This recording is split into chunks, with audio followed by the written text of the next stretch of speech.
Damn Reincarnation, capítulo 95, Samar, 5. Os lobos Vacan eram lobos monstruosos que viviam na floresta Samar e possuíam agilidade surpreendente para seu grande tamanho. Além disso, eles ainda tinham glândulas venenosas que secretam veneno paralisante na curva interna de suas longas garras. Primeiro arranhavam suas presas com suas garras e depois as rasgavam assim que parassem de se mover. Era o método de caça preferido desses lobos Vacan. Os nativos daquela floresta tropical sabiam como domar monstros.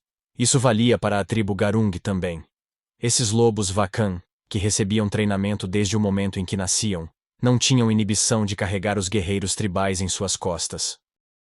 Esses lobos Vacan domesticados eram facilmente capazes de correr pelo complexo terreno da floresta, como se fosse uma planície plana, antes de atacar a presa dos guerreiros tribais e afundar em suas garras e presas.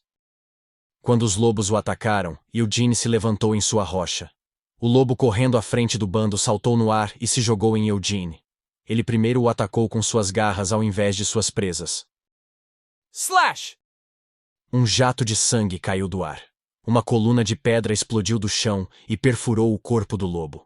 O animal soltou um grito agonizante, mas o guerreiro que estava cavalgando em cima do lobo moribundo apenas deu um chute em suas costas e saltou em direção a Eugene. Kiá! Soltando um grito estridente, o guerreiro empurrou sua lança em direção a Eugene. Eugene ainda não havia sacado uma arma. Ele estendeu as mãos nuas e agarrou a lança no ar. Puxando a lança com uma mão, ele bateu com o outro punho no rosto do nativo antes que ele tivesse tempo de soltar outro grito. O punho de Eugene fez todo o rosto do guerreiro desmoronar com apenas um golpe. Ignorando o guerreiro agora esparramado, Eugene agarrou sua lança roubada com ambas as mãos. A lâmina da lança estava brilhando, mas não era o brilho do metal. A ponta de lança foi revestida com o veneno paralisante dos lobos Vacan. Com um sorriso malicioso, Eugene pulou da pedra. Os lobos não estavam mais investindo contra ele, e em vez disso, pararam. Boom! A coluna de pedra caiu de volta na terra, jogando o lobo que havia empalado no chão. Embora o lobo mal respirasse, não estava longe da morte. Um mago? Entre os guerreiros, parecia haver outro que sabia falar a língua comum. Ele estreitou os olhos e olhou para Eugene. O guerreiro gritou: "Você, guerreiro de Garung, matou ele!" "Tenho quase certeza de que ele ainda está vivo", Eugene apontou. Esta era a verdade. Embora seu rosto estivesse praticamente amassado para dentro, o nativo ainda estava vivo. Enquanto soltava gemidos indecifráveis, o homem caído se contorcia no chão. "Não. Você o matou. Ele não luta mais." O guerreiro cuspiu em sua linguagem comum arrastada, enquanto lançava olhares para os outros guerreiros. Os guerreiros que cavalgavam nas costas de seus lobos começaram a desmontar no chão. Eugene sentiu a mana no ar começar a flutuar. Só porque eram guerreiros tribais, os membros da tribo Garung não eram oponentes que ele poderia desprezar. Esses guerreiros tribais possuem habilidade suficiente para serem capazes de atacar as luxuosas escoltas contratadas pelos ricos mercadores e nobres que visitavam Samar. Uou! Ah, uou! Um som sinistro soprou pela floresta. O chão começou a tremer. Os guerreiros abaixaram seus corpos enquanto retesavam seus músculos. Eugene olhou para o chão. Então eles estão usando espíritos da terra, ele percebeu. Os nativos de Samar eram adeptos do xamanismo e da magia espiritual. Com o quão perto eles estavam da densa floresta onde nasceram e cresceram, era quase como se fossem amados pela própria floresta. Esta era uma desvantagem para Eugene. Tentar incitar qualquer movimento inicial da terra usando magia era muito cansativo. No entanto, a terra era muito mais receptiva à persuasão dos espíritos do que a magia lançada sobre ela.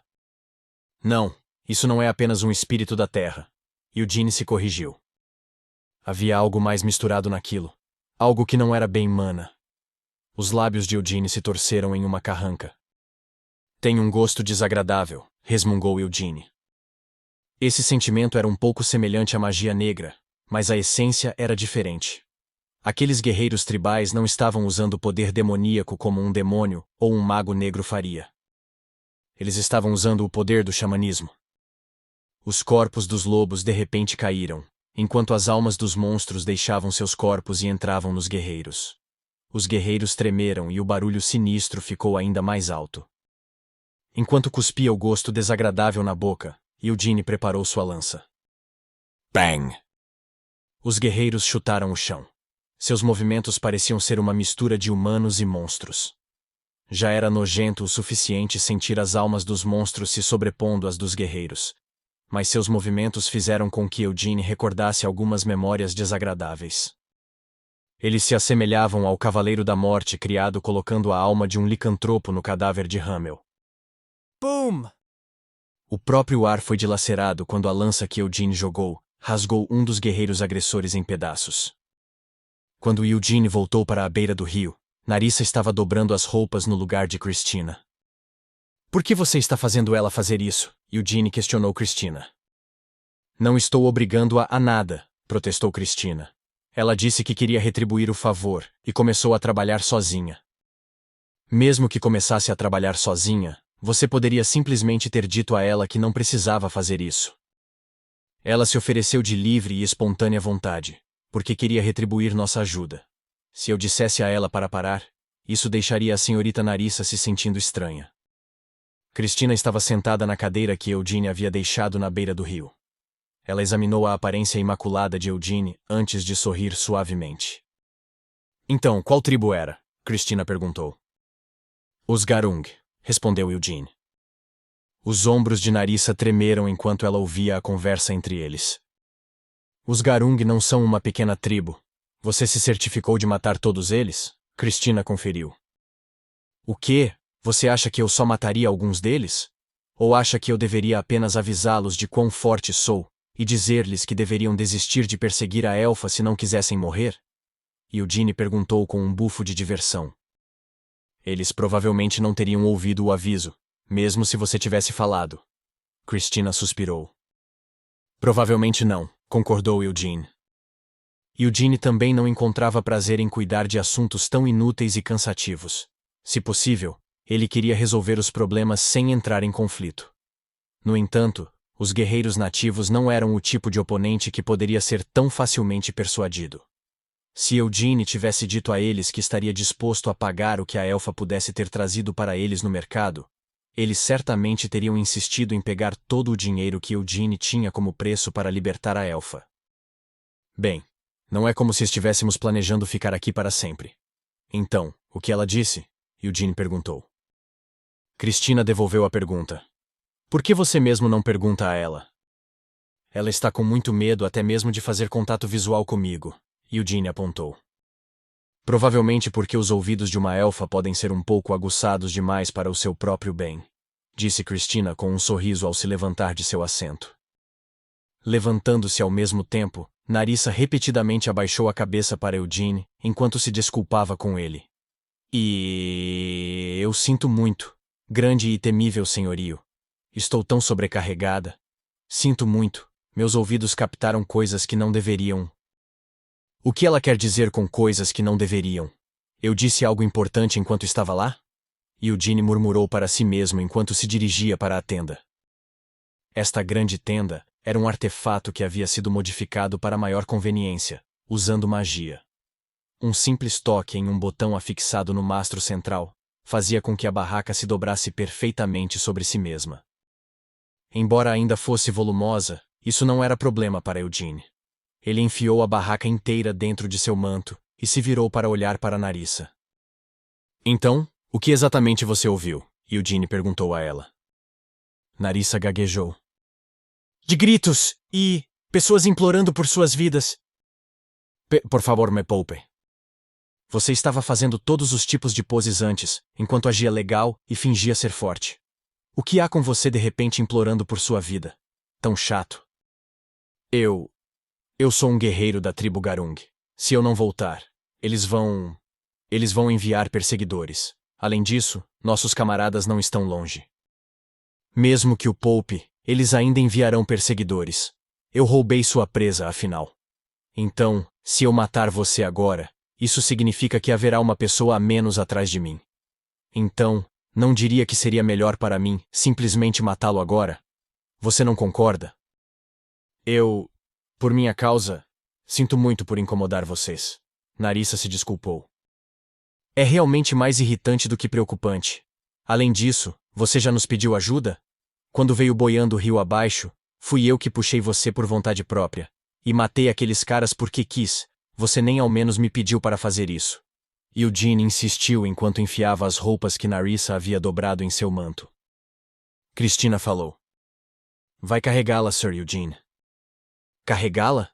Que tipo de bobagem você está dizendo de rap? Eugene parou quando seus olhos se voltaram para Narissa. De repente, ele lembrou que o pé esquerdo dela havia sido amputado. Os ombros de Narissa se curvaram quando ela sentiu o olhar de Eugene pousar sobre ela, e então se levantou sozinha. E eu vou ficar bem, afirmou ela. Consigo correr bem mesmo com apenas uma perna. Se eu encontrar um galho útil no caminho, posso usá-lo como muleta. Então, por favor não. Por favor, isso, por favor, aquilo, pode parar com esses malditos por favores? Eugene suspirou exasperado. Narissa soluçou. Desculpe. Não, eu que me desculpo. Mas por favor, você pode parar de pedir desculpas o tempo todo também? Eugene resmungou com alguma vergonha, enquanto invocava um espírito do vento. Quando uma rajada de vento repentinamente a fez começar a flutuar, Narissa entrou em pânico e começou a se debater no ar. Diga-me se precisar ir ao banheiro durante a viagem, instruiu Eugene. Não se mije tentando inutilmente se conter. Sim, Narissa respondeu enquanto engolia seu choque. Como uma elfa, ela também sabia como realizar um pouco de invocação de espíritos. No entanto, os elfos como raça geralmente tendem a permitir que seus talentos inatos permaneçam inativos devido à sua natureza orientada para a paz. Embora já tivesse vivido por um longo período de 130 anos, a magia de invocação de espíritos de Narissa estava apenas ligeiramente acima do nível de um iniciante na arte. Os elfos eram uma dessas raças. Eles viviam muito tempo, de fato, mas passavam a maior parte do tempo cantando com os pássaros selvagens da floresta e cuidando das flores e das árvores. Mesmo assim, com quanto tempo eles viviam, um arquimago élfico que viveu por centenas de anos era forte o suficiente para fazer um arquimago humano parecer ridículo em comparação. Sir Eugene, importa-se de me dizer quantos anos tem? Narissa perguntou hesitante. Se você converter em anos de elfo, tenho cerca de 200. Eugene respondeu a ela. Narissa se perdeu por um momento. Sim, entendo. Isso é realmente incrível. Mesmo que você não seja tão velho, para poder controlar livremente os espíritos assim. E você é forte o suficiente para aterrorizar aqueles temíveis guerreiros. Eu realmente admiro você. O tremor de Narissa diminuiu um pouco enquanto ela olhava para Eugene com olhos de admiração. Cristina, que percebeu esse olhar, bufou e balançou a cabeça. Primeiro ela disse que você tem um rosto tão impressionante e incrível, que nenhum elfo se compara a você. E agora está dizendo que te admira? Parece que você pode estar ouvindo mais elogios hoje do que ouviu na vida inteira. Observou Cristina. Eugene discordou. Na verdade, não. Acho que já ouvi muitos elogios assim, desde que eu era jovem. Também já me disseram algumas vezes que tenho um rosto bonito. Em sua vida passada, com o rosto de Hamel, ele nunca ouviu nada parecido. Mas depois que reencarnou com esse rosto, realmente ouviu esses elogios algumas vezes antes. Mesmo para o próprio Eugene, quando olhava para seu reflexo em um espelho ou em um copo d'água, havia momentos em que ele tinha esse tipo de pensamento. Que desgraçado mais bonito. Cristina de repente estremeceu. Espere, Sir Eugene. Você não está pensando em abandoná-la no meio do caminho, só porque ela pode ser um fardo, está? Recuso-me a acreditar que sua personalidade seja tão confusa. Eugene bufou. Se eu fosse jogá-la fora, não a teria pego em primeiro lugar. Além disso, isso é um bom pretexto, não é? Estamos apenas protegendo uma elfa viajante e guiando-a até a vila élfica. Não importa o quão feroz seja o guardião que protege a vila, ele provavelmente não rejeitará seu próprio povo. Com esta resposta, Narissa engoliu um suspiro de alívio. Eugene de repente se virou para ela. Mas enfim, Narissa. Narissa gritou. Sim! Você veio aqui procurando o santuário élfico que dizem estar ao pé da árvore do mundo? Eugene perguntou. Esse foi um dos motivos, mas também pensei que seria mais fácil viver escondida em uma floresta tropical do que em uma cidade. E eu não precisaria me preocupar com a doença demoníaca também. Narissa vacilou. Eugene olhou para ela. Mas não parece que você pegou a doença demoníaca, pegou? Não, ainda não peguei, mas quem sabe quando pode acontecer. Narissa murmurou enquanto seu queixo caía no peito. A doença demoníaca era uma doença que afligia apenas os elfos. A razão pela qual Siena, que vivia pacificamente dentro do santuário élfico, acabou saindo para o mundo, foi por causa da doença demoníaca. Agora era raro qualquer elfo pegar a doença demoníaca, mas 300 anos atrás, quando todos os 5 reis demônios ainda estavam vivos, incontáveis elfos contraíram a doença e morreram. Os elfos que viviam no santuário não eram exceção a isso. Como tal, Siena partiu do santuário élfico. Sua missão era matar todos os 5 reis demônios e impedir que mais elfos fossem afligidos pela doença. A doença demoníaca é incurável, murmurou Cristina. Mesmo com a luz da magia divina, é impossível tratá-la. Até mesmo o rei demônio do encarceramento não teve escolha, a não ser fugir da responsabilidade por isso, chamando a doença demoníaca de doença inevitável. Bem, isso faz sentido. Para se livrar da doença demoníaca, todos os reis demônios e demônios teriam que cometer suicídio. Eugene deu uma resposta reprimida antes de se virar para Narissa. Seus pais também nasceram fora da floresta? Sim, Narissa admitiu cautelosamente. Isso significava que ela não seria de nenhuma ajuda para encontrar o lugar. Ele conteve a vontade de dizer isso em voz alta, mas Eugene ainda não podia deixar de pensar isso consigo mesmo. O Jisha era um guerreiro sênior da tribo Garung. Ele era um gigante imponente que se assemelhava a uma estátua de pedra. Sua cabeça raspada e corpo musculoso eram completamente cobertos de cicatrizes e tatuagens. Cheio de raiva fria, o Jisha se virou para olhar ao seu redor e expressou sua conclusão. Foi um massacre unilateral. Ele não teve escolha a não ser julgar a batalha que ocorreu ali como tal. Os guerreiros da tribo e os lobos Vacan, todos foram massacrados unilateralmente. O Jisha caminhou lentamente pelo campo de batalha, examinando os cadáveres. Logo, os olhos de Jisha se iluminaram. Embora os cadáveres já estivessem ali há alguns dias e tivessem sido danificados por monstros que se alimentavam deles, os ferimentos que sofreram ainda podiam ser vistos claramente, principalmente por causa da variedade de golpes que haviam sido desferidos. Alguns foram mortos por um punho, alguns cortados por uma espada, alguns outros foram golpeados com uma lança, outros feitos em pedaços como se estivessem ao alcance de uma explosão, e outros ainda pareciam ter sido agarrados por algum monstro enorme e esmagado até a morte. No entanto, ao contrário dos vestígios deixados nos cadáveres, o conjunto de pegadas que ficaram impressas no chão indicavam que havia apenas um oponente. Então tudo isso foi feito por uma pessoa, o Jisha murmurou. O Jisha não foi o único a chegar a essa conclusão.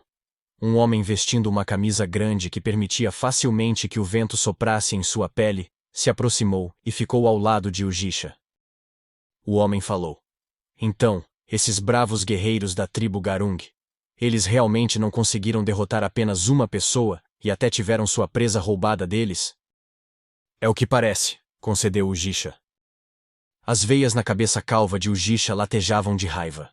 Ele olhou para o homem ao lado dele e rosnou com uma voz feroz. Vou caçá-lo e voltar com a presa. Claro que você vai.